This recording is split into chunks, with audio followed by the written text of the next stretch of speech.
Alright, Bloodborne with 1 HP and 1 step... Wait a minute, hold on, that's not alright. There's nothing alright about any of this. I mean, they say that size doesn't matter, so let's say that my health and stamina lines have a lot of personality. Because I use Save Editor to give myself 1 HP and 1 stamina. Meaning that I'm always 1 hit away from death, and I can only perform a single stamina consuming action at a time. An unfortunate side effect of this is that whenever you level up any of your stats, your HP and stamina are set back to normal. And constantly re-editing your save file would get very tiresome very quickly. So it would make sense to do a challenge like this on New Game Plus instead, with an already leveled up character, and then simply not level up any further. But what if we step it up a notch? And instead play the game on New Game Plus 6, the highest new game cycle as far as scaling is concerned. Then again, given that I've already beaten the game before without consuming any stamina at all, and since the whole challenge of having a single stamina point is to work with, not around that limitation, how about we introduce some additional restrictions as well? Namely, that I'm not allowed to use any non-stamina consuming attacks, meaning no firearms, no offensive hunter tools or offensive consumables. So only things like blood cocktails, numbing mist, oil urns and the hunter's bone. And you know, working around the challenge with some sort of a hyper damage build where you melt health bars with beast blood and ultra powered visceral attacks, that would be kind of boring as well. So I decided to restrict myself to only using elemental, blood damage or poison gems in my weapons, which significantly nerfs your visceral attacks, and Beast Blood only boosts physical damage to begin with. And let us hope that nothing will force us to abandon those additional restrictions. And that's not a force shadow, that's a free shadow. And an interesting perk of having only a single hit point is that nothing that inflicts percentage-based damage can kill me. Meaning that the life-draining effect of the Shikage doesn't affect me, nor does transforming the blood ladder into its pure blood damage inflicting second form, fall damage, or even making blood bullets. And you might think that with a single stamina point, it doesn't matter what attack you use. But that isn't the case at all, because of the way stamina is calculated in these games. There is such a thing as negative stamina, meaning that after a charge R2 attack, you are vulnerable for much longer than after an R1 attack. Not to mention that not all weapons consume the same amount of stamina. So to be clear, 1 stamina is my max, but contrary to my HP, 0 stamina is not the minimum. And my oh my, what a slow road it is to traverse when you have porcelain skin and the endurance of a chain smoker on the highest New Game Plus cycle. So, what will it be like? Horror or movie? Oh, definitely. And why would I do this to myself? Well, just because. Or as some say, just because'm. Or as some of my fellow Soulstubers reacted to it when I told them about this challenge, which is not necessarily an unreasonable assessment. Because I'm sure that you have heard of 1 HP and a dream before, but this is 1 HP and a nightmare. After all, 1 hit deaths and 1 action at a time is anything but wonderful.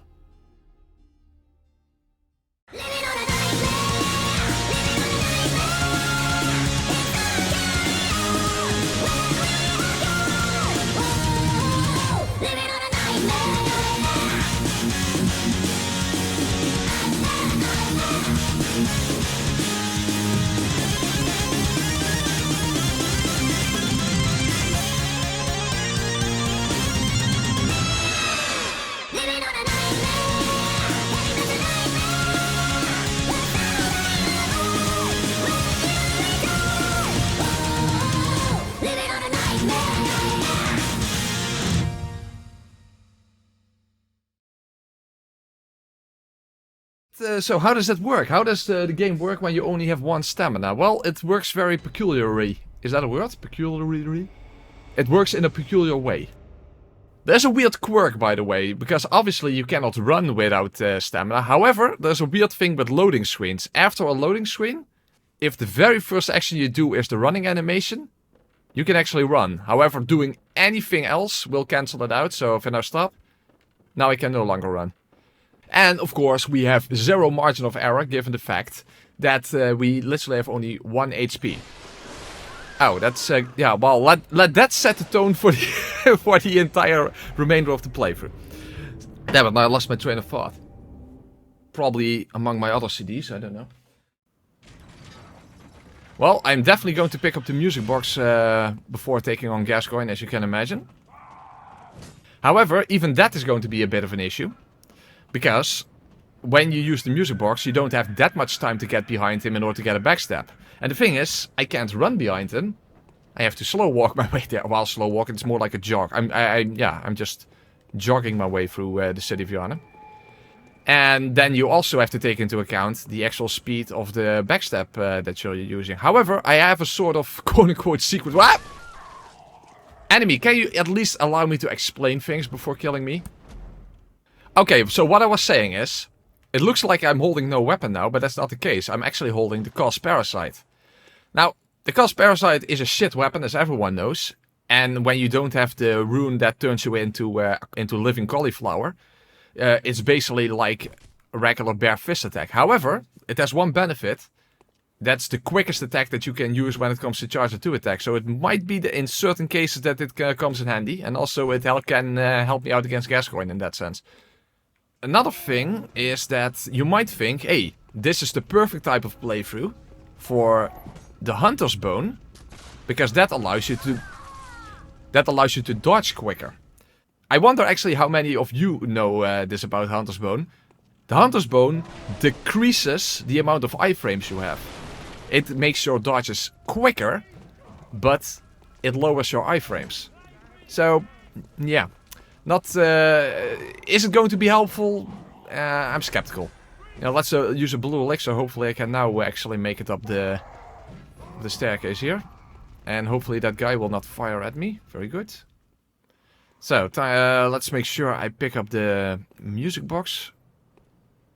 And I have to kill this guy.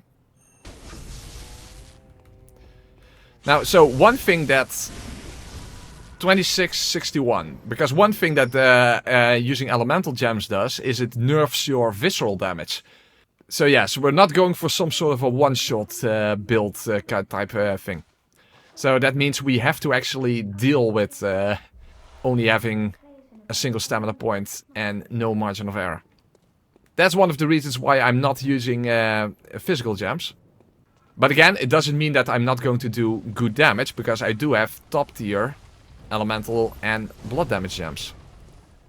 See if Daddy Dearest provides us with at least some good RNG. Yeah. Okay, as I was going to say, I was literally about going to say gunshots are going to be fun. Well, that was a great first attempt. Almost made it halfway. Might as well call that a draw. Fuck Alicious. It takes so long for him to actually react to the music box. He always first has to finish his animation. Basically, just to answer the question, what is going to be a problem in this playthrough? Yes. There's your answer. How was that not a backstab? Shut the fuck up! How the fuck was that not a backstab? Well, I was expecting bad RNG, and I get bad RNG. What a guess coincidence. Or maybe I should two-hand the Cos Parasite. That changes the animation a little bit. Are you out of your fucking mind?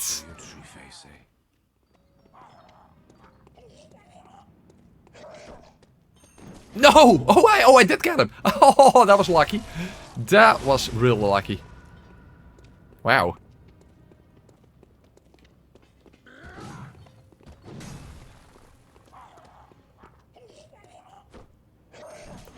You see, that's why I'm using the Cos Parasite, because it has the shortest animation.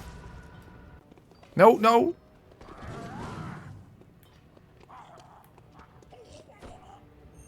Yeah?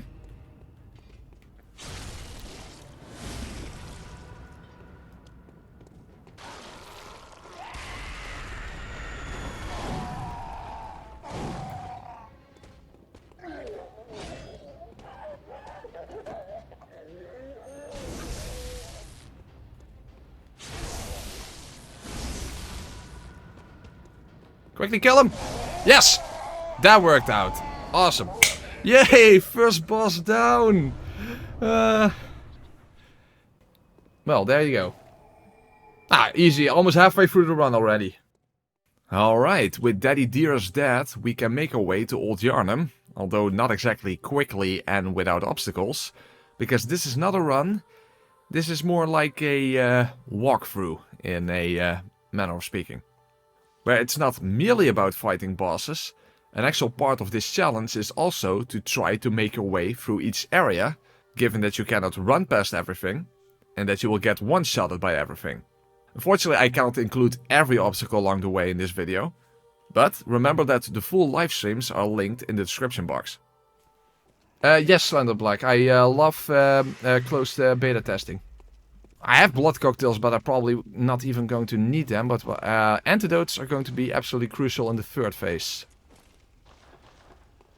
And of course, this outfit will help reduce the build-up as well. The thing is, I will probably have to be locked off. Since I can't first dodge and then do a backstab, so let's see how that works out. Oh, I missed. Okay, that doesn't really work. Okay.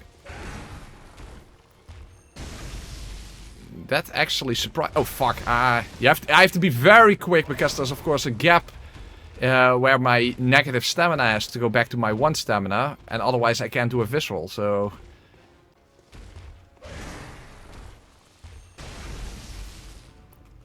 Yeah, now I got it. See, that's basically the last possible frames where you can still do a visceral. So, yeah. That does suck. But at least it's possible. Imagine if you literally couldn't do any visceral attacks to begin with. Okay, third phase. Quick! Shit, not good. Ah, damn it, he has his back towards... okay, this is not good. That's not a good thing. Crapulations.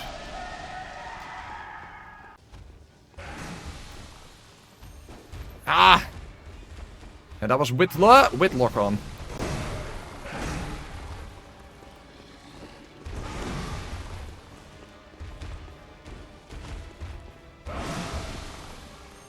Yeah.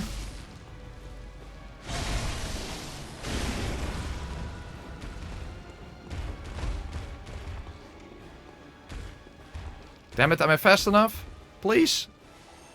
Yeah, I was fast enough. Is that it? Alright. Somebody better bring this beast a blood first aid kit. Fighting the cleric beast like this is probably going to feel a little weird, but hopefully we can make do. After all, I'm kind of used to dodge into some of his attacks and then, you know, do a roll attack, but obviously I can't do a roll attack. By the way, transform attacks are also impossible under these circumstances, because a transform attack is always your second action. Either you do L1 after an R1, or you do it after a quick step or roll. So, transform attacks are impossible. No, that's not the case, Prior. So, gems that, you know, the poor man gems that give you a massive damage boost when you are at low health. I'm not at low health. According to the game, I am at full health. So, I'm either at full health, which is 1 HP, or I'm dead. 0 HP. That's literally, that's the only way. That's how it works. Oh, fuck.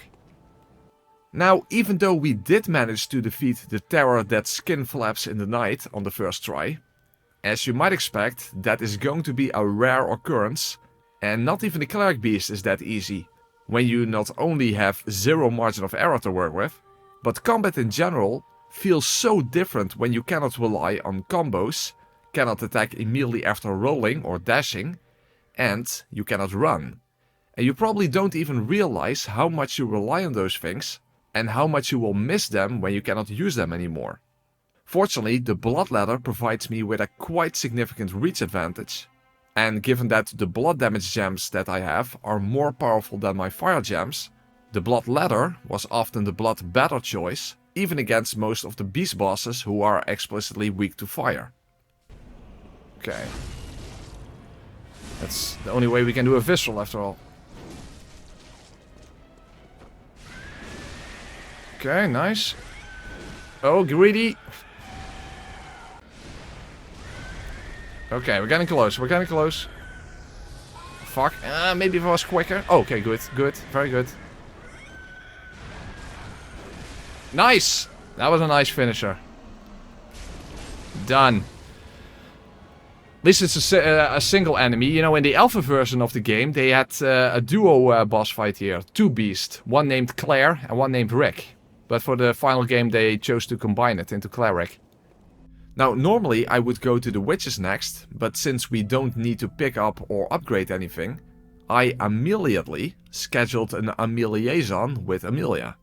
However, we will need to be very careful of even getting near her at all, because she has hitboxes on her feet that would do a tiny bit of chip damage normally, but will mean instant death under these circumstances. Now, why does she have random hitboxes on her feet, separate from any sort of attack animation? Because fuck you, that's why, apparently. Also, for that same reason, she not only has an alternate version of her jump in order to throw you off, but she can evidently even do it as a complete surprise, to ensure her victory, and rob me of mine. No! What? She jumped! She jumped! I didn't even know she could do that after... I legitimately had no idea that she could immediately jump after, you know, going all ballistic. Fan-fucking-tastic. Oh! Whoa, that was risky. Surprisingly. Nice. Okay, I'm getting scared.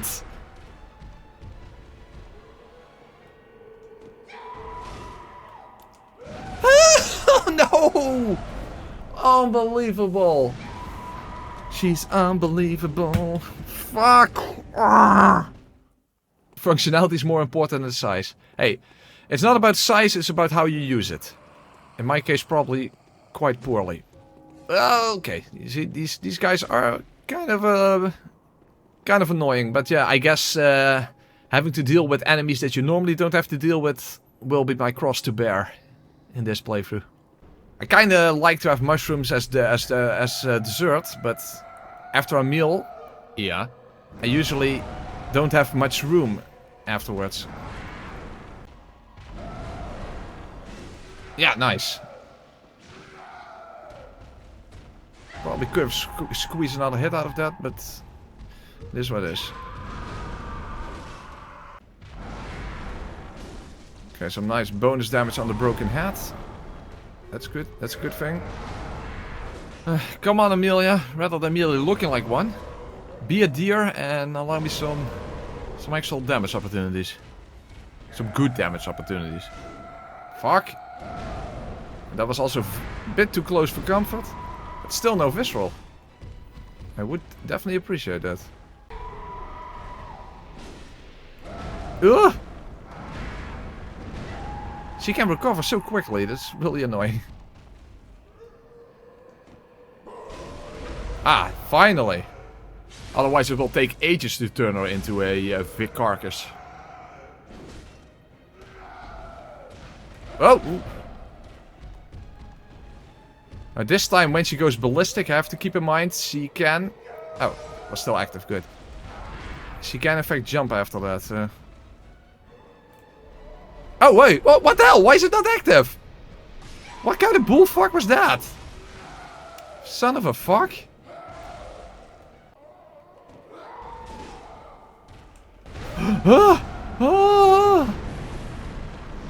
Damn it, Amelia's making me sound like Mikolash.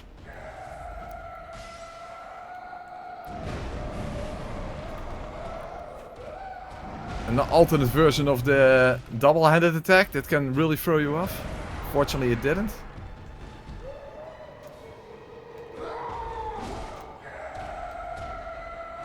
Boop the snoot. Getting close again.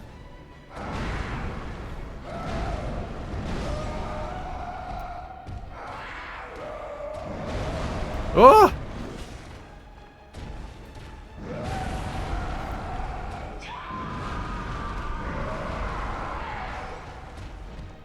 Damn it, I'm messing up with my... numbing mist.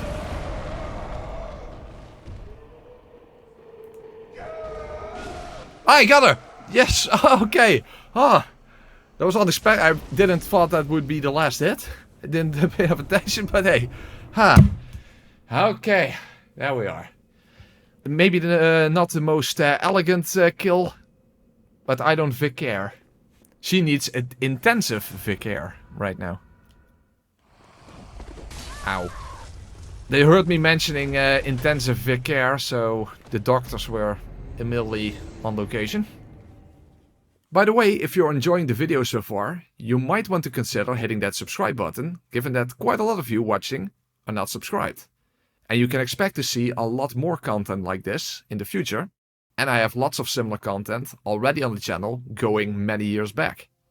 Now, just like against the BSB before, poison resistance is not merely meaningful at 1 HP, but of vital importance to slow down poison buildup, given that the very first instance of it proccing would spell instant death.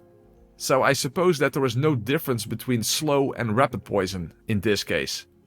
Oh, and also in this case, I don't require a Snake Eater reference on the ladder, other than pointing out that I did a Snake Eater remake challenge run recently. Now, in order to make use of the Kano summons, the witches will have to die first, which some people might not even be aware of, if they have always killed the witches before going to Kanos in the first place. Now, the witches themselves were not that different from on a regular playthrough, but what was suddenly very noticeable is that the 2 witches are protected by 3 bitches, awkwardly positioned in such a way that you cannot sneak past them, nor can you wait since the executioner can sneak up behind you, not to mention the pure annoyance of the Molotov throwing bitch, whichever bitch that might be, because I cannot even tell which bitch is which bitch. Nor could I tell which witch is which witch, but that's pretty much the standard by now. Although interestingly, I could actually hear the difference between them. By the way, I just noticed my headphones are the wrong way around, so left is right and right is left. I was like, huh? I heard the witch from the screech from the witch on the right, and that's not possible. Okay, this is the second. No, it was not. Uh-oh. But hopefully I do enough damage. Hopefully I do enough damage. Oh no, I don't. Shit delicious. Because now I have to worry about the telekinesis attack.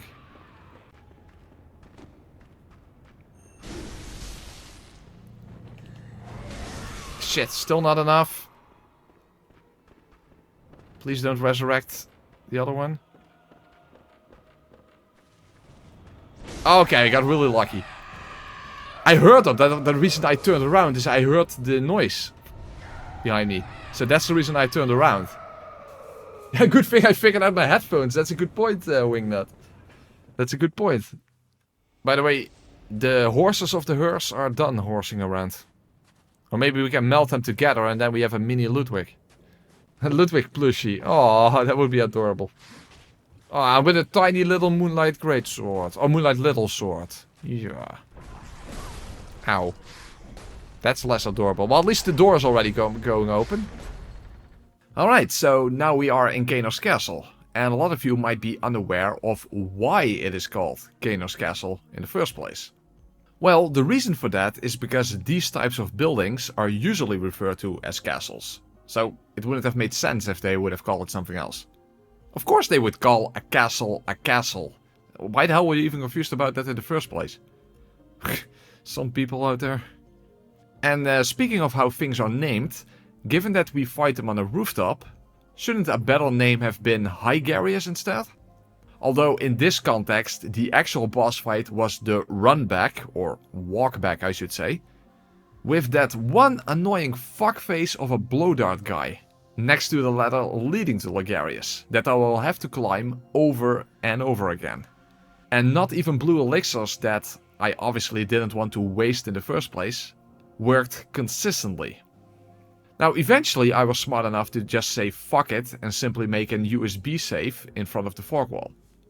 Because this experience would already be painful enough as it is. Marred and full of tears. Because a boss like Martyr Hygarius would require a specific strategy under these circumstances. After all, I cannot afford him unleashing the gates of Babylon when stabbing a sword into the ground. Nor could I hope to survive him going ballistic himself right in front of me. So, what I was aiming for, other than to counter his projectile spam in his first phase by spamming Simon's Bowblade, which is the only ranged attack I have available that does consume stamina, and therefore is within the rules of the run. But what I was aiming for in the second phase was to get him into a backstab loop. Because when you are close to him, he has a tendency to fly straight up in the air, allowing you to backstab him when he comes crashing down. Then you have the opportunity to get close to him again and hope that he will jump again. But as you can imagine, this is rather RNG heavy. And when he does anything else, staying close to him with 1 stamina, let's just say that a lot of problems stem from that. And apparently, even when you do get a decent loop going, it seems that he doesn't merely have a crown of illusions, but evidently also a back of illusions. Oh, I avoided the delayed attack. Wow.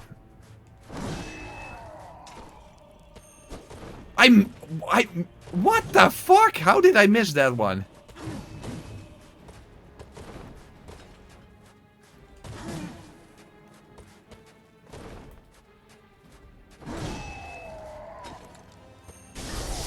And that was not a backstab. Shut the fuck up. Piece of shit. Well, he's crowning, so I guess it makes sense.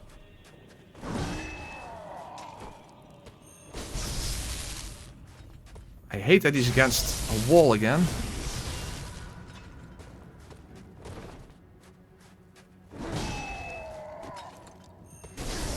Ah! Now I'm completely fucked. Wow! I actually got it. I thought I wouldn't have enough time to get a backstab out of that one. Okay. Come on, jump, please. Please, just do it. Do I have him? I think I have him. Yeah! Oh, I got him. I can finally go and take a piss. Oh, that beer went right through me. Oh my god. I actually got the backstab after the free hit combo. I really did not think I would have enough time. I think I just got lucky that he didn't immediately turn around after that. Well, that took a while. And it makes sense that it was only a matter of time before I won. After all, it takes place during the Victorian times, so it's just a matter of time before you are victorious. Jesus, motherfucker. I'm going to crown myself Queen Piss. Because this entire idea for this run should have gone down the toilet, but instead I'm doing it. Oh, antidotes. I definitely need that. And I need to switch to this outfit for the poison resistance. After all, a single tick of poison will already kill me, so I have to make sure that it doesn't have enough time to build up, and so that I can use an antidote to reset it. Oh, fuck! There's a hunter here. I kind of forgot about that. You still have more stamina than me in bed, yeah. Well, not lasting long in bed is pragmatic. You save time for other stuff. Okay, I can make it. Okay, good. Awesome. However, now we have a winter lantern that we need to avoid. Where exactly is the winter lantern? Okay, over there. Maybe this will work out. Yeah, I landed at the top of the fucker. Okay. Alright, we did avoid the winter lantern. That's good. Okay, now to be clear, I don't want to over-rely on Simon's Bowblade, because that would just be very boring. But I do think that it's going to be particularly effective against Amygdala. The thing is, after an arrow, given that this does use stamina, that's the only reason I'm using it after all. If Amygdala then immediately attacks, then I probably can't dodge out of the way, so... I don't know, maybe it's not. I guess we're going to find out.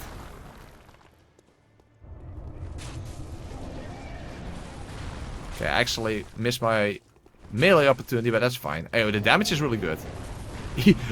Normally, you always have to wait for him to do the attacks that allow you to hit his head, and now he's only doing that.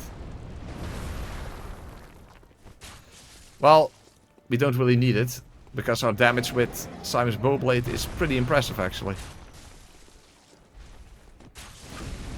But let's switch for the visceral so as to not do a ridiculous amount of damage, given that Simon's Bowblade does way more visceral damage because of the physical damage. We have to keep things fair, right? We have to keep things fair. Basically, it's like a Brightus. If you have a range attack, Amygdala and a Brightus become so much more easy than with melee attacks. Okay, but now I do have to get close, otherwise he's going to destroy me.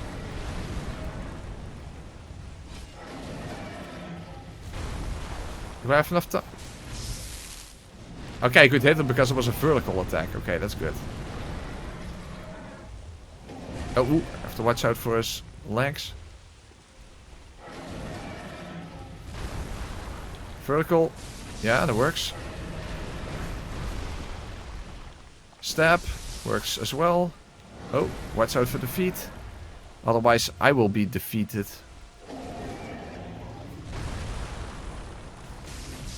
Okay, move towards him. Stab. And that's the end of the fight. Awesome. After Logarius, I like that, because that went absolutely perfect. Awesome. Well, not attacking right in front of her, in her third phase, was not exactly a big brain move on Amygdala's part. And you might think that already going into the DLC wasn't one on my end. But in the main game, I would either have to face Parl or the Shadows. And believe it or not, they will be worse than Ludwig. At least if I can even get to Ludwig in the first place, that is. After all, you first need to traverse the Nightmare in order to reach the Night Steed. And of course, fighting Ludwig with only 1 stamina is quite an experience. There's absolutely no room to horse around against him. Although actually his first phase wasn't that much of an issue. The main thing was to not dodge through the scrape in his scraping combo, so that you could instead fit a charger 2 attack in. Because if you dodge through it, he tends not to finish the entire combo. And then you won't have enough time. And since you cannot run, the way I dodge him when he's up in the ceiling is based on a sound cue, so I listen for when he comes down. Although if you remember the no stamina challenge I did years ago, it is in fact possible to avoid that attack without dodging at all. On top of that, the Bloodladder was doing a sufficient amount of damage to him, if you keep in mind that on NG+6 his health pool is much larger than even his blood pool. However, when you get to the second phase, things are going to be quite different.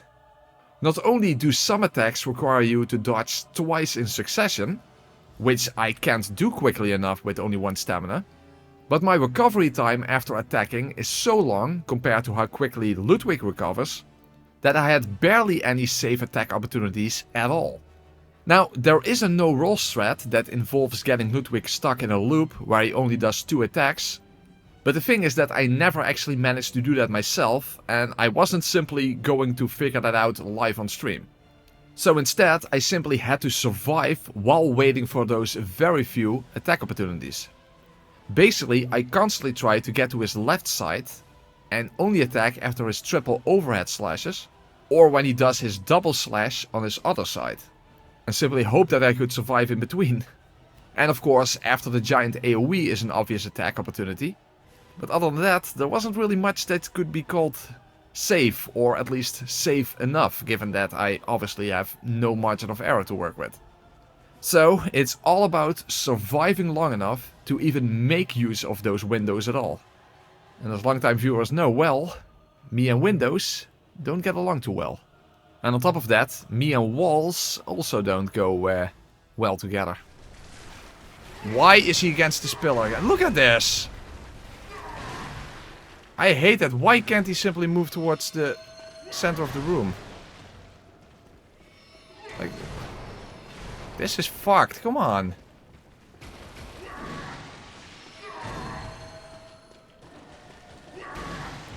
Oh my god, now he's on, he's on the other side. Unfucking believable. Come on, Ludwig.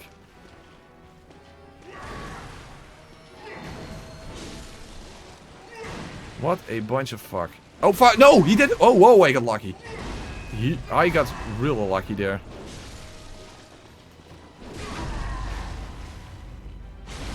Wow. I got really lucky there. Okay, this time don't get hit.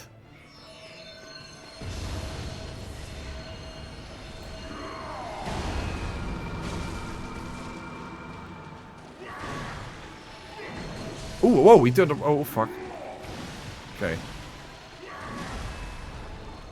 I ended up at the wrong side.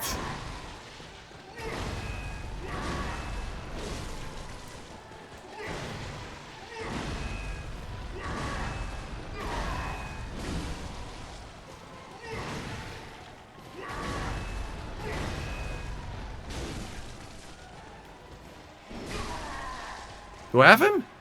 Oh, whoa, no! I missed the visceral. Okay, I have another. Yeah, I got him. Nice. That took way less time than I expected. But when you fall off that horse, you get right back up and you eat that horse. Horse eaten. Well, speaking of large health pools, and the one I have not even being a shallow dent with a drop of morning dew in it, the living failures have the largest health pool in the entire game. However, despite the lack of things like Beast Blood, Poorman Gems, Hunter Tools or even parries, I could still make use of Rapid Poison Gems combined with the Shikage, given that its life drain is percentage based and therefore non-existent in my case. And the Shikage does pure blood damage instead of physical damage when transformed. And it's a good thing that I had that option available, because this fight is actually terrible. And on top of that, boring to the point of draining whatever energy I supposed to have left. Like it's pouring out that metaphysical blood chalice that we have inside of us. Having said that, while staying among the living failure cup. Mwah, not necessarily, but at least we were sipping on the sweet taste of victory in a relatively short time.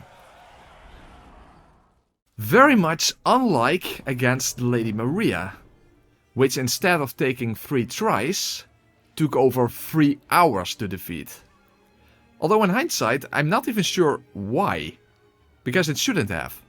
Now, when I did this fight in the no stamina challenge, I was able to throw Maria around like a ragdoll by making her all gurgle on my tentacle. However, without hunter tools and without guns for parrying, I relied on backstabbing her like in a BL4 run. But in my mind, there was a problem that I needed to solve. Because, since I would have to dodge through her charge attack first, that meant I already consumed my stamina. So, what backstab animation would work best given that inevitable gap? My initial idea was to cast Parasite like on Gascoigne, since it's the quickest. But with that, you run into the obvious problem of spacing. Then I used several weapons with more reach, but they were either too slow, or there was a problem with actually hitting her back. In other words, the problem of getting the right angle. Now, when it comes to the first phase, I initially decided that backstabbing would be too inconsistent. So I relied on regular R1s, which made every attempt trying to even get to the second phase rather tedious. Not to mention that because of the slow overhead attack, and the fact that From Software gave her weapon transformation a hitbox, even though it is not an attack, but fuck you, that's why. That alone made things go south so fast that we should refer to this place as the Australian Clock Tower instead. But at least after some testing, it turned out that Maria's own weapon, the Rakuyo, was the most consistent way to backstab her in her first phase. Rakuyo Mama Maria. However, the same did not apply to the second phase, where the actual angle would determine whether it would even count as a backstab in the first place. I even attempted my last resort, to use the L2 attack of the Moonlight Sword to knock her down on the ground rather than going for a backstab in the first place. However, she can even hyper armor right through that attack. So in the end, what was the solution?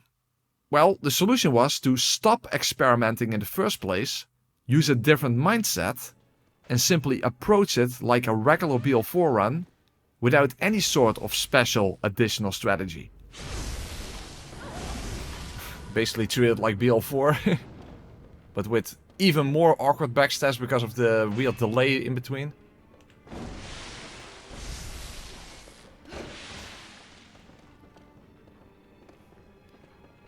Maybe it's a mental thing. I should just treat it like BL4 in my mind.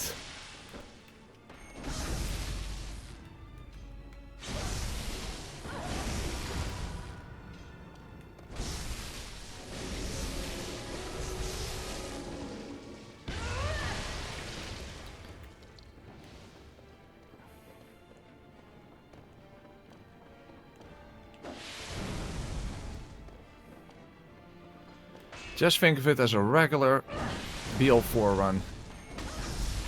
And then it's just business as usual. A game of the mind. That's what it comes down to. It's a game of the mind. It's about mindset. I sound like I'm trying to sell a fucking law of attraction thing or whatever. God fucking damn it. Why the hell did it all of a sudden work? I don't even know. It literally feels like it was a mindset thing that all of a sudden I got the timings right. Because again, the timing is not the same. Because there is a gap after you do the dodge. And you can do the charge 2 attack. It's not the same. Basically, when you don't know what to do, just go back to basics. Yeah, perhaps I just put the ass in Astral myself. Because how the hell did that require over 3 hours of attempts? Well, with this change of mindset, let's head BL forward towards Orphan of Cause. And although fighting Orphan is no child's play, but it's also here the case that it kinda depends on your ability to backstab, if it's going to be disastrous or fantastic. But at least it should be functionally the same as a BL4 challenge, right? Hey yo, what the fuck? Alright, so it's almost the same, but not really. But I guess it makes sense that against Orphan a new strategy needs to be adopted. Or better said, it's the exact same strategy, but really mash the R1 button after a backstab, so that you can get the visceral in that tiny window of opportunity that you get after you have your 1 stamina back. Oh, whoa, another one! Oh, ooh. Awesome. Please don't let this go to waste. Don't let this go to waste. This is awesome. Ah! Whoa! How lucky am I getting? Whoa, this is extreme luck. Extreme. Maybe I can actually skip the entire second phase. Holy crap. This is payback. This is payback for the Maria fight. This is payback for the Maria fight. And I'll take it. I'll happily take it. He doesn't have a death animation when you kill him in his first phase. That is awesome sauce. Now Orphan looks the way my stamina bar looks. That's payback for all the pain I felt in Maria's second phase. Back, man. Bring me back. Get back. Take me back. Yay. Wow, yeah, actually, whoa, that's actually a pretty brutal grab attack. Have I even ever seen this before?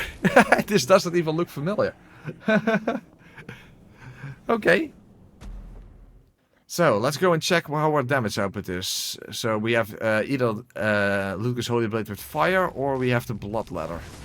Oh, nice miss. Awesome.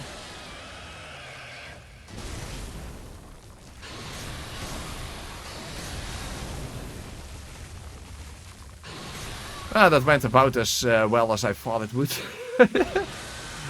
Yeah, this is definitely going to be much worse than Orphan.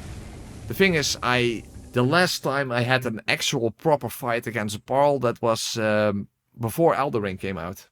Well, long story short, in most playthroughs you can stunlock Parl for the entire fight, but that's obviously not an option this time. And when that's the case, you suddenly realize that Parl is not an easy boss fight. Like, at all. And the thing is that I don't even remember how to keep the loop going that I used on him many years ago. So, there were some dark times ahead, and not only does Parl have a bunch of electrics up his sleeves, but also some parlor tricks, where the hitboxes on his paws make you go police. Because you constantly get roll caught by stuff that should never count it as a roll catch to begin with. In my humble opinion, they should have named him Pearl instead, because he is really poorly designed. At least mechanically speaking.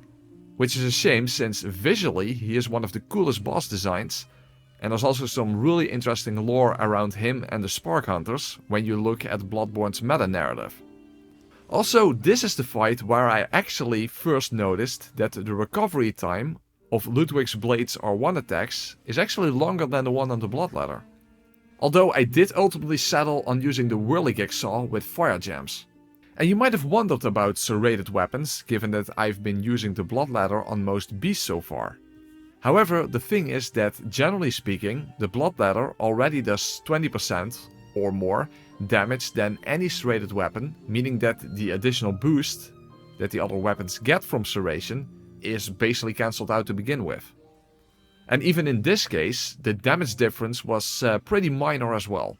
At the very least not enough to be the determining factor in me winning this fight. No, basically the only thing that could cancel out Pearl's massive amount of energy would be a favorable amount of RNG. And why is he not falling on the ground? Isn't that the right leg? Okay, there it is. If you could at least lock onto his legs or something.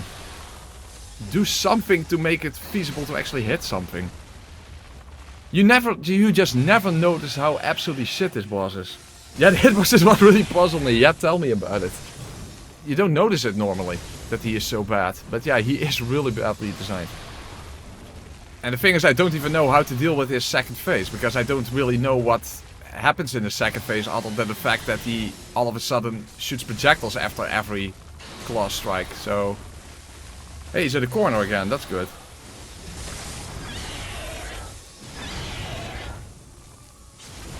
Come on, stay up, please.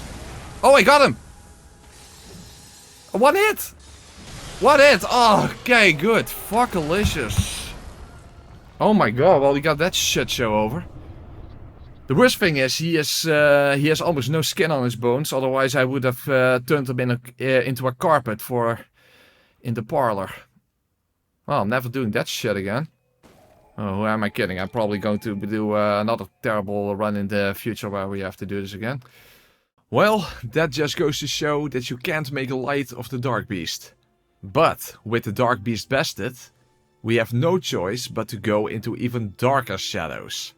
And this was without a doubt the fight that I was dreading the most. Because they just become so tanky on NG+6. And without parrying, we are forced to participate in the Yharnam NASCAR. Well, in this case the slowest NASCAR ever, because we can only walk and not run. Meaning that the shadows can easily close that valuable distance that you need to stay safe, while constantly getting fired at with fire. And of course, with 1 stamina, after each attack you are vulnerable, since you need your negative stamina to recover in order to be able to dodge anything in the first place. So, especially after how long Pearl took, and before that Maria, after an hour of going in circles like a broken record, I was singing quite a different tune. Specifically, Do, Re, Mi, Fa, Sol, La, Shadow. Which led me to the decision of breaking my arbitrary, self-imposed, unnecessary rules of not using guns and no physical gems for massive visceral damage. And therefore I decided to use a Shaman's Bone Blade on the Mace Shadow, and then I simply parried the Katana Shadow into oblivion. Then after the transformation, I whittled down the Mace Shadow with Simon's Bowblade, and then I made the Candle Shadow circle around in the same way I had been doing over the last hour. And that did mean that I had defeated the shadows, and that is how it happened on stream. However, in my mind, the fact that I did not do it according to the completely arbitrarily imposed unnecessary additional restrictions that I had set for myself, in my view that would cast a dark shadow over the entirety of this challenge. So I did what any sane individual would do, and that is to use Save Editor to revive the shadows. Because yes, it can do that. So that I could defeat them again, but this time with only elemental damage or status effects, and no parries or other non-stamina consuming attacks. Now I am breaking up the chronological order of things here, because I did this much later on in the run and off stream.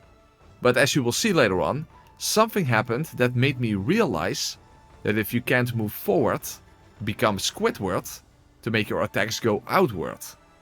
After all, we are not allowed to use Call Beyond, because that's a non-stamina consuming hunter tool, but the Cast Parasite allows you to use Tentacle Beyond, a high stamina consuming, pure arcane damage inflicting AoE attack that can hit multiple targets right through obstacles.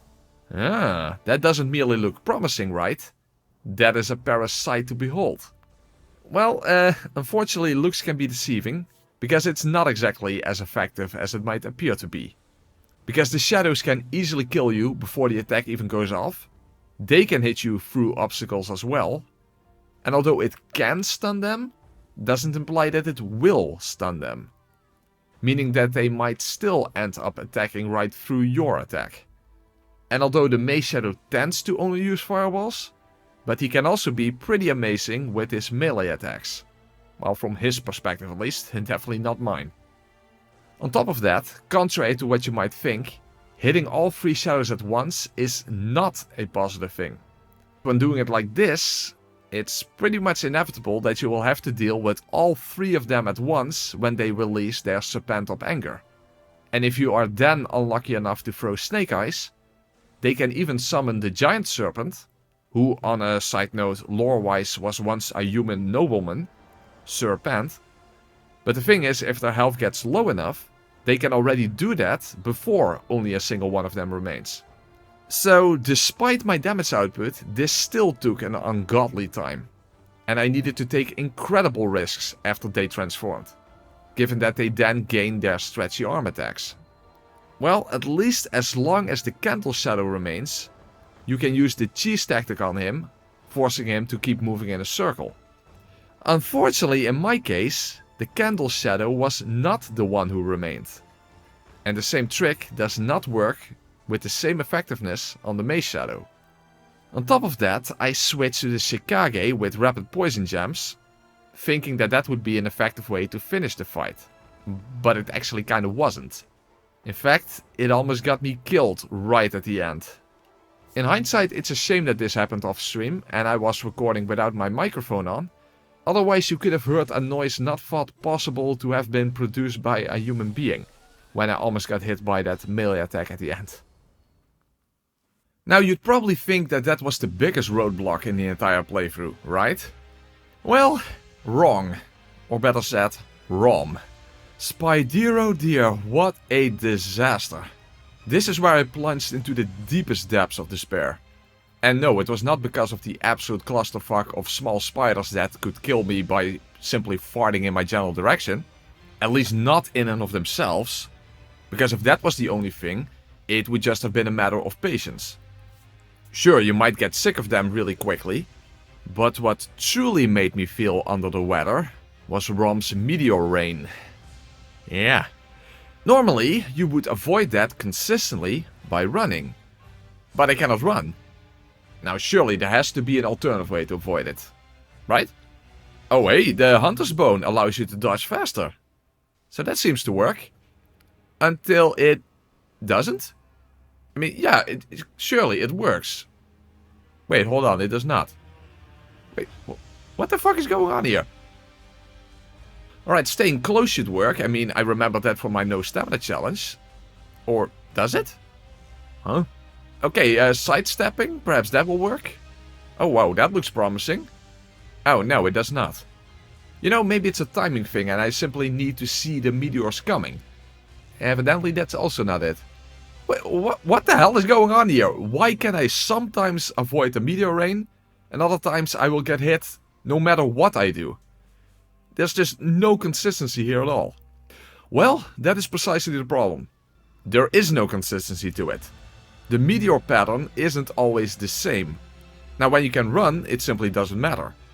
When you can't, the determining factor of whether you will get hit or not is completely out of your hands. It's all up to luck. What the fuck? And here's the thing. If you take things slowly, and you can't run out of the way, your luck will run out way before the end of the fight.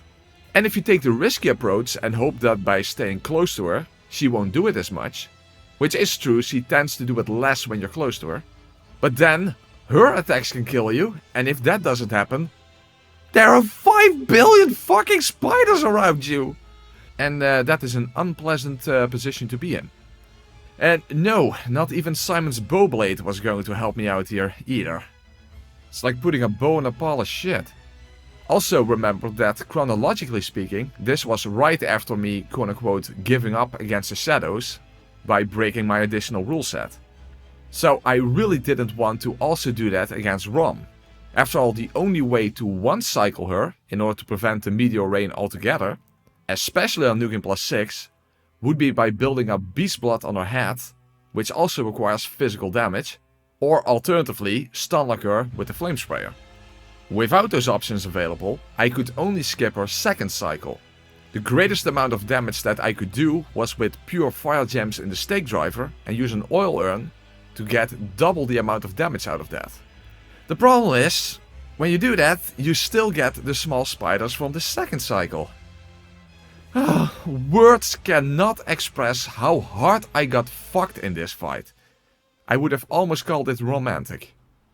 Well, speaking of call, what about the Tentacle Beyond? After all, that allows me to hit Rom from a distance, while also hitting the small spiders in the process. I mean, that could even stun them, so that they couldn't attack me during my attack animation. Well, in theory, yes. In practice, fuck no. Because just like the meteor rain, there's no consistency to it. And with zero margin of error, that's exactly what you would need. Well, I tried everything I could come up with. I even tried the poison rolling glitch, hoping that it would prevent Rom from teleporting at all. But given that it has been ages since I saw Yempha's pacifist challenge, I didn't remember whether that even worked or not. Well, it doesn't. And especially with 1 stamina, you can't rely on staggering Rom during the teleportation either, which even if you could would never allow for enough damage afterwards anyway, so it wouldn't even be that useful. However, after 7 hours of attempts, and after messing up the teleport, I basically just tried to YOLO the second cycle, since I didn't really give a fuck anymore anyway, and then something peculiar happened. Oh, but very important for the context, the Tentacle Beyond attack can only be used when two-handing the parasite, i.e. that weapon's L1 transformation, so keep that in mind.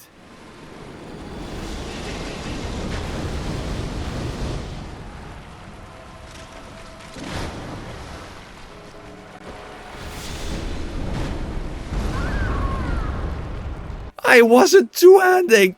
If that attack would have gone off, even if I died in the process, that would have been sufficient. You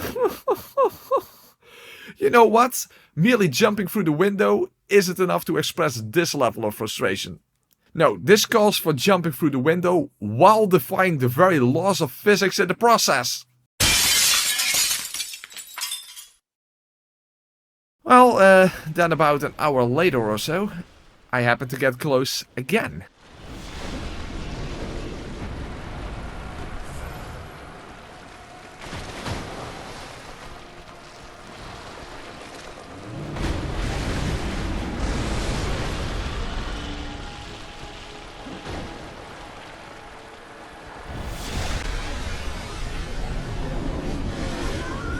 Dude, Filipino hookers don't get the way I do. I even tried the NPC summon, who didn't even make it to the boss fight because of the other NPC outside. Hello there. Well, NPC later, I guess. Fortunately, you can in fact see him later, since he has infinite lives just like you have. So my hope was that Rom would target him with the meteor rain, instead of me. You know, because I thought it would be a good idea to add yet another RNG factor to this fuckfest. But Rom apparently had no fucks to give. You know, I've been spending my entire freaking Monday on attempting this fight, so even when you're a YouTuber you can still hate Mondays.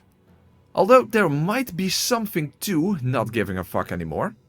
When just like before you mess up your strategy and just go for it.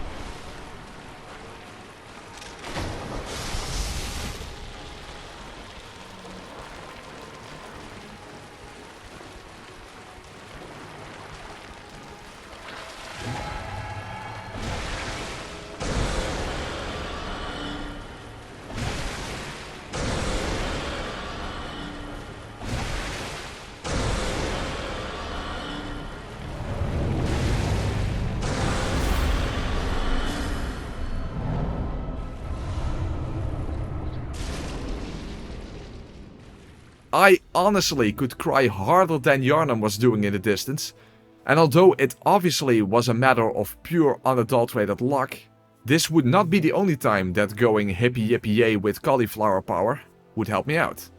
Of course, remember that chronologically speaking, this was before I chose to go and revive the shadows.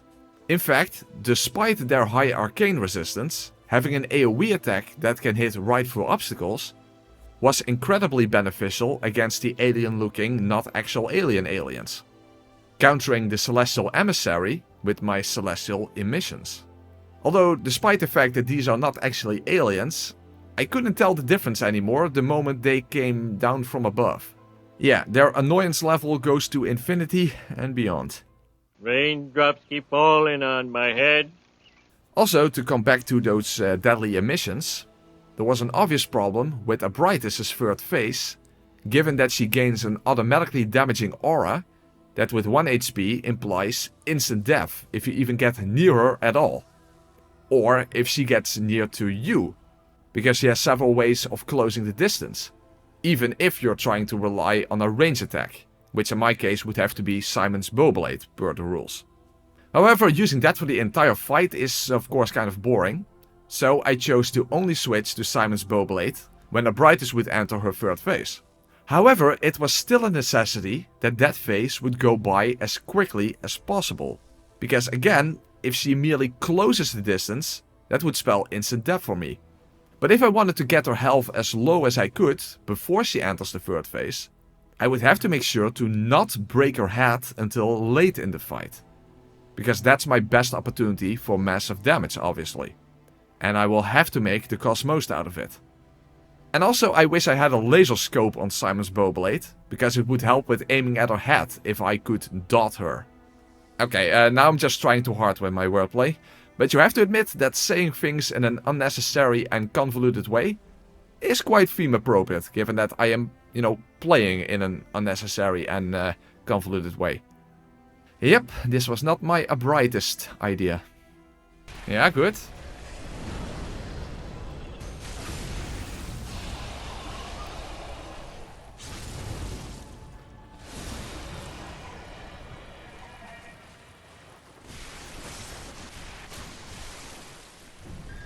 Quick! Yeah? Nice! Got her! Donnerino! We use bolt, we use fire, and we use blood damage. Awesome. Nice combination. And we got also good RNG there at the end, because he did another head slam, and that allowed me to get a charged arrow shot in.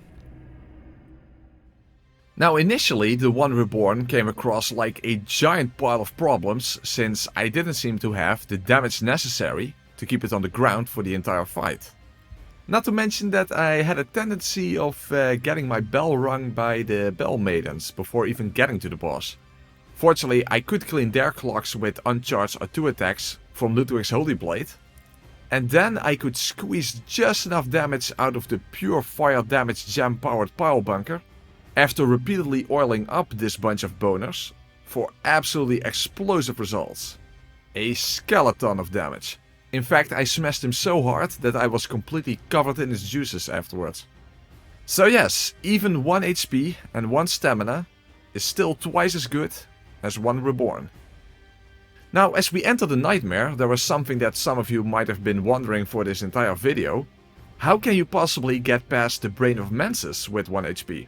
Well, the reason I was never worried about that in the first place is because blue elixirs will actually make you invisible to the brain as well. So, contrary to common belief, this is not some sort of mandatory damage that you will need to take. However, when I did use the elixir, I used it too late, meaning that the brain already spotted me. However, I still didn't die, meaning that even the life drain apart from the actual frenzy proc itself is evidently also percentage based, meaning I technically didn't even require the elixir in the first place. So no big brain moves are required to move past the big brain. But of course the real nightmare here was the host with the most amount of annoyance, which I didn't think would have been the case when I saw the massive chunks of damage I could inflict with rapid poison, which he is incredibly weak to. However, the addition of those skeleton puppets wasn't exactly a marionette positive. Not to mention that when you cannot run, even that little whippersnapper will snap his whip at you, since he has time enough to follow you, when you can't get out of his aggro range in time. And then of course, Mecha himself will lash out by beating you to the punch, even right before getting the final attack in. Well, if he brings me to the edge, I will use that to my advantage to cheese the fuck out of him with Simon's Bowblade. Although, in my opinion, this is the one boss where cheesing doesn't actually feel like cheese, but more like punishment. When his health bar just ticks down with each arrow shot. Because it's almost more satisfying to beat Captain Cockage here, like this, rather than in an actual one-on-one fight. Oh yeah, he's like a well-known dick. Now, in principle, the Wet Nurse was one of the fights I was least worried about under these circumstances, even to the point that I intended to not use Rapid Poison on her, which, in case you don't know, she takes double damage from. But because the Wet Nurse is easy to deal with as long as you can dodge the AoE, which is what triggers the nightmare phase where she clones herself, and all you need to do is to simply sidestep it twice.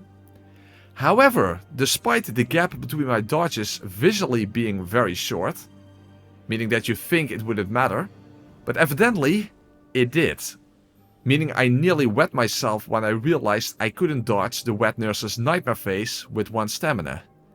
Not even with the Hunter's Bone. In fact, perhaps the reduction in iframes, instead of the speed difference, might have been the reason why you can't dodge it like that either. I mean, who exactly knows, because I've never seen a video where someone actually showed with actual data how the hitbox of that AoE even functions to begin with. All I know is that sidestepping it twice works, but I never really understood why it works that way.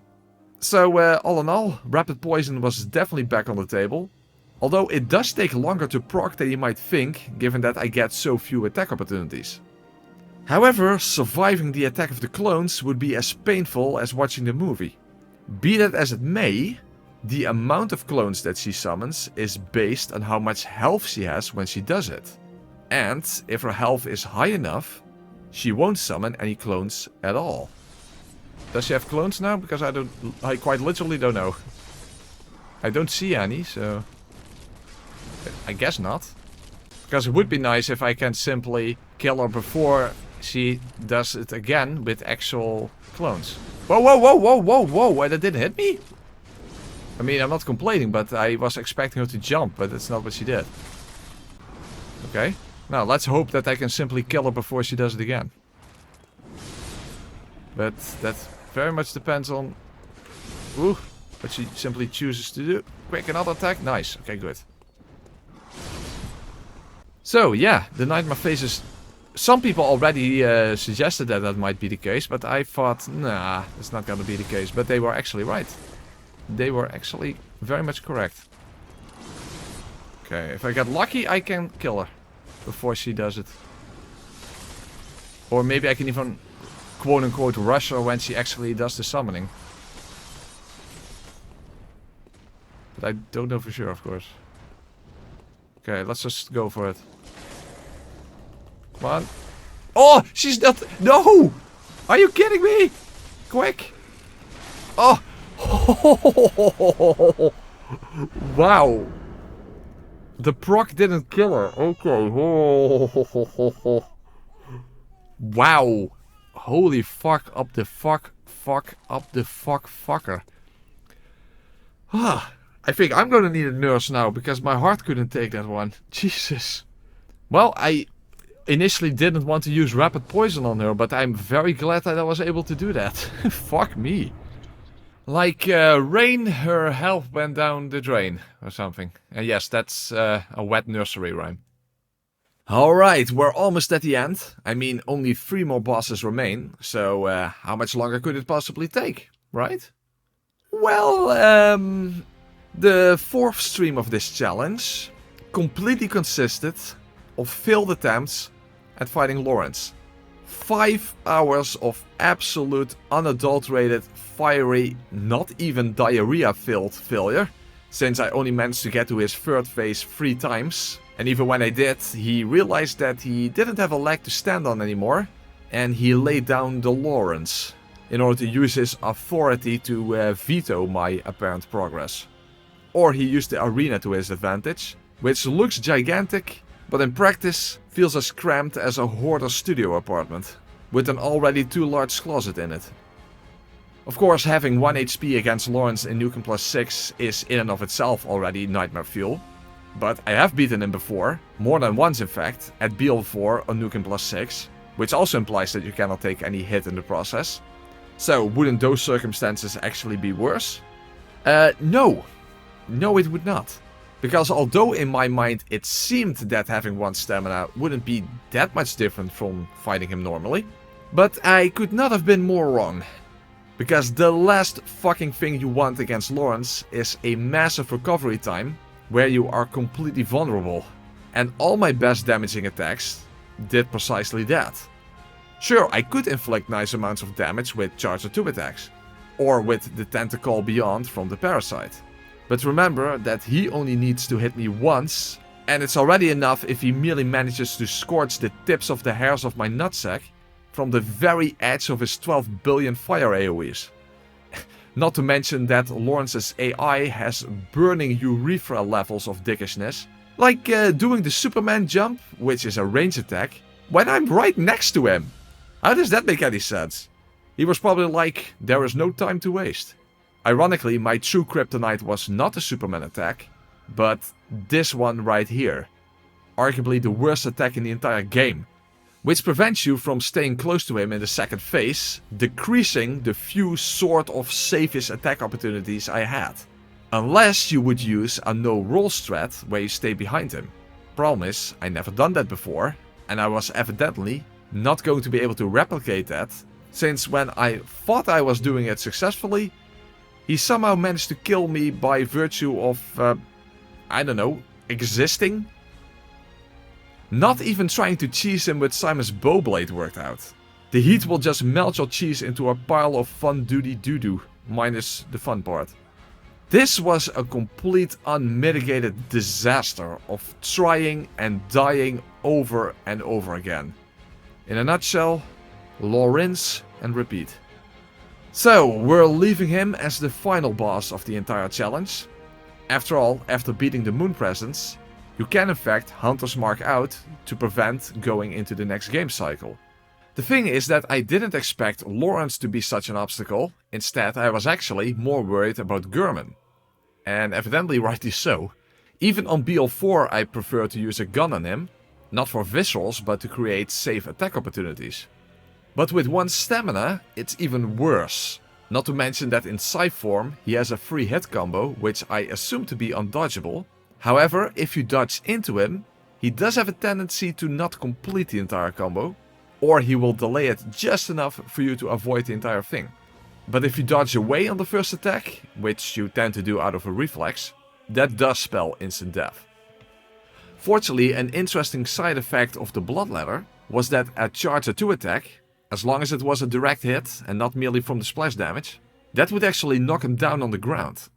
Unfortunately, getting the correct spacing, yeah, let's just say that my character could not let her guard down. And then there was the gun phase. First of all, the gun itself was of course an obvious problem. But the thing is that my only true safe attack opportunity was by making use of the turnaround strategy in order to mess with his AI.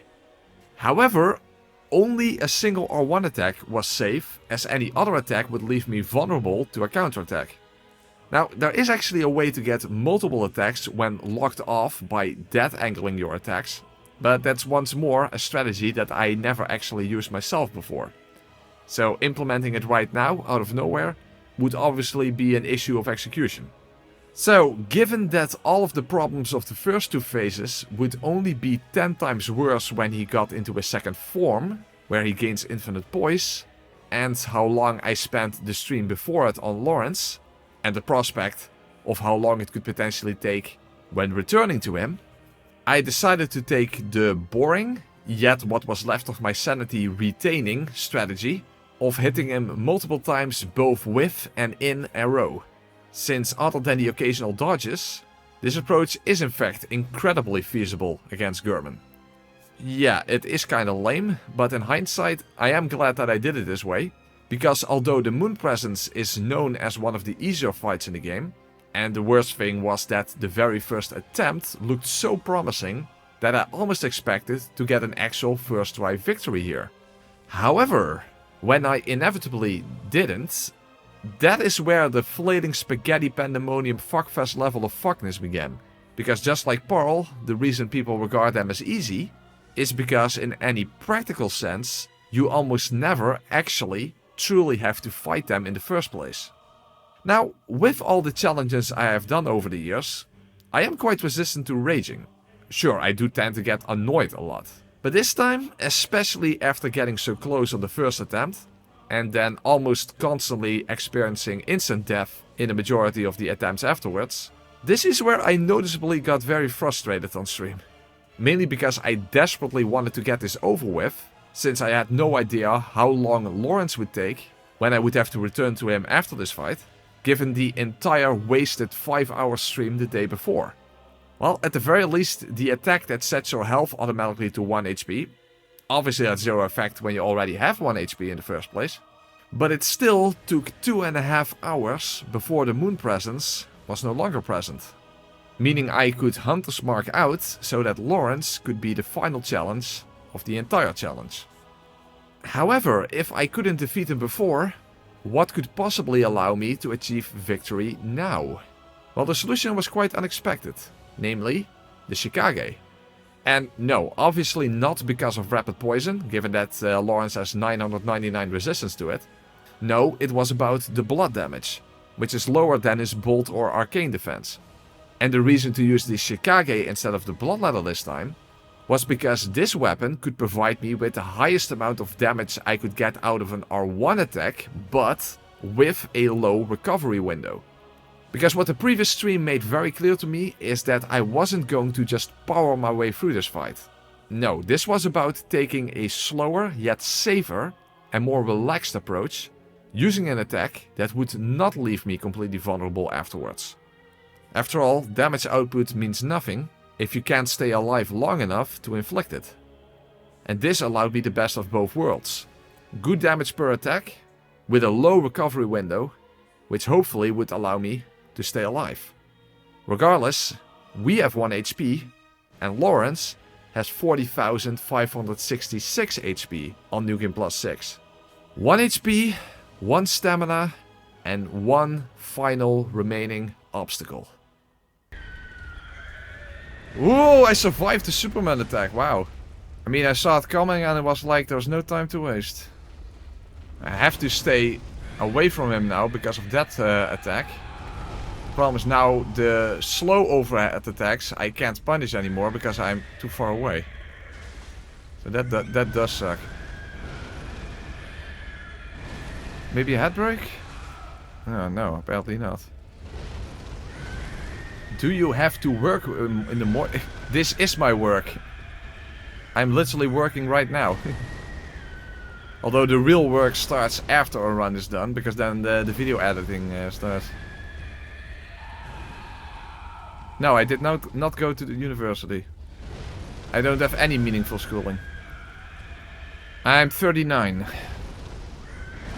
can't do anything with those jumps, Lawrence. Come on.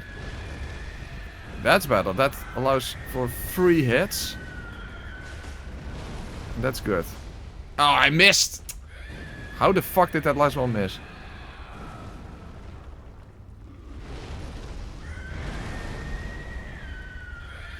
Okay, head break. Because that means visceral. He hasn't healed his head apparently.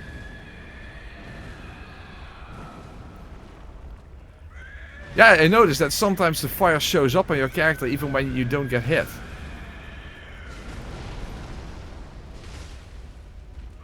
I don't know, maybe just to display the heat or whatever, I don't know.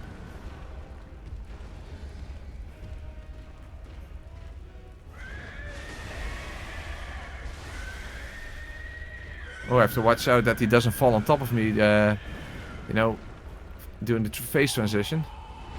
Oh, whoa! Damn it, that almost killed me. No, Lawrence is not weak to any damage type. Blood and physical in general are basically all three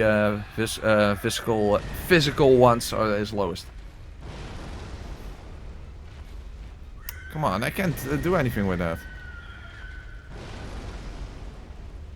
Summon the old hand? No. First of all, that would give him 50% more HP. That would give him 60,000 HP in total. Not a good idea. Not a good idea. Yeah, summons in this game are really bad. That's true. That's true.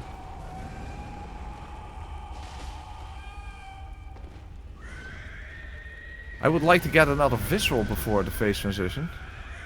Okay. Maybe I will.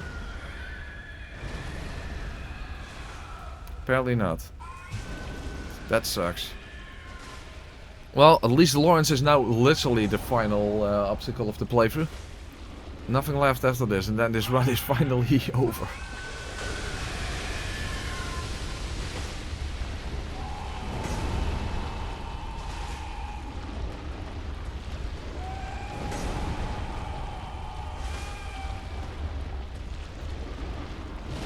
Ooh! That almost still hit me.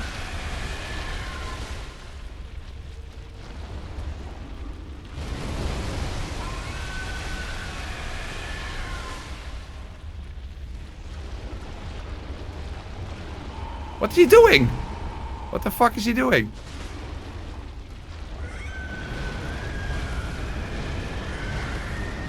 Orphan was not that different from a regular playthrough actually. In fact, we got really good RNG and we skipped the entire second phase, which was very surprising. But even if that hadn't been the case, it actually didn't feel much different from a regular playthrough. I mean, you're only fishing for backstab attacks after all. The only thing I had to take into account was that I really had to spam the R1, otherwise I wouldn't get the visceral. That was the main difference.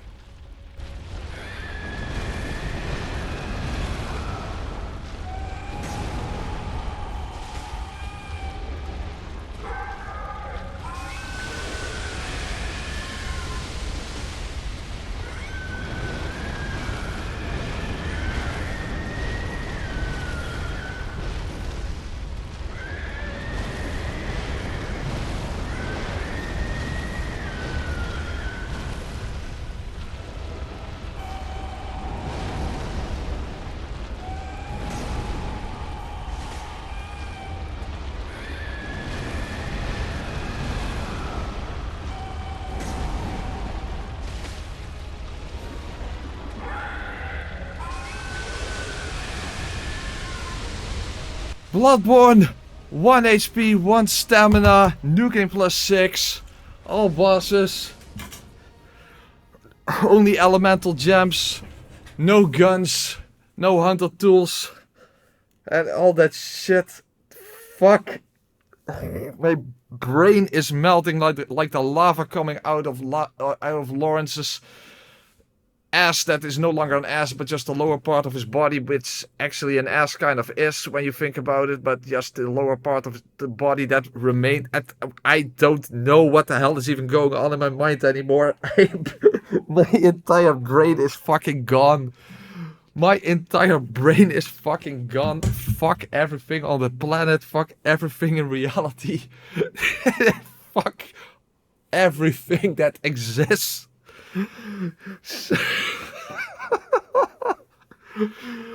Oh, that definitely was the most intense Bloodborne playthrough I've ever done. I even put something here next to my monitor, just a regular thing, like I know, it didn't matter, just a little box. It was simply to remind myself when he did the slow overhead attack in the final phase.